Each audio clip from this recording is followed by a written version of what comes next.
हे पहा, हे देवाचं देवघर हातात घेऊन हे 4 आतंकवादी, हे खुंखार आतंकवादी. पहा हे आतंकवादी काय म्हणतात पहिले ते. सगळ्यांचे आभार. पोलीस प्रोटेक्शन असेल किंवा सगळ्यांचे आभार मानतो. आणि आज मला म्हणजे बळजबरीने घराच्या बाहेर काढलेलं आहे. शेजारी घरामध्ये सगळं मटेरियल तसंच आहे. माझ्या 14-15 गाय मी आता सोडून जातोय. हे पोलीस प्रोटेक्शन असेल किंवा हे जे कोण असतील प्रशासकीय, यांनी आज बसून यांची जबाबदारी घ्यायची. उद्या काही जरी प्रॉब्लेम आला तरी मी त्यांना जबाबदारी त्यांच्या वाचल्यामुळं ती जबाबदारी त्यांनी स्वीकारायची. मी इथून आता कुठलं सामान येणार नाही, काय नाही. मी आता हाय असं घर सोडून चाललोय. जबरदस्ती केल्यामुळं मला कुठलाही पर्याय राहिलेला नाहीये. मी आता चाललोय.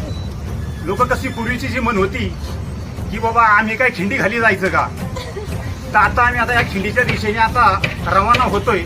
तर सगळ्यांना बाय बाय, टाटा.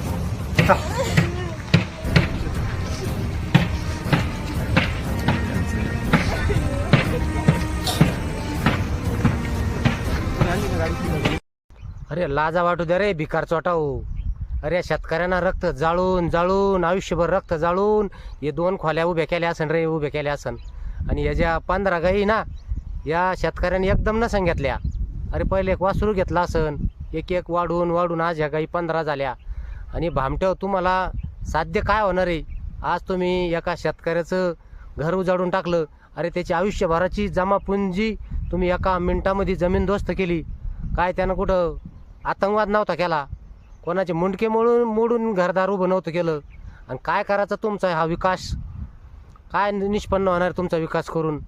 अरे थोडसं मनाला तरी लाज वाटू द्या रे. कुठे फेडच्याने एवढे पाप तुम्ही.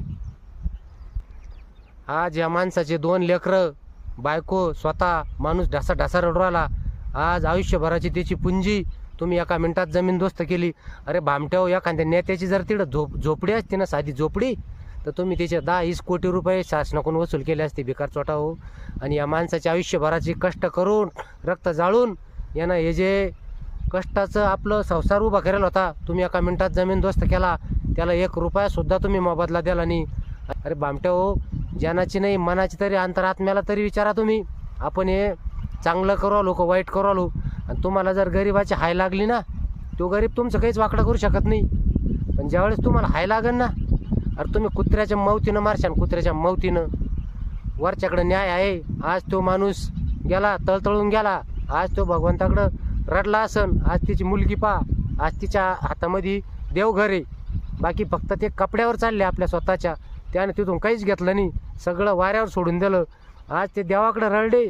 तर भामट्या व कुत्र्याच्या मौतीनं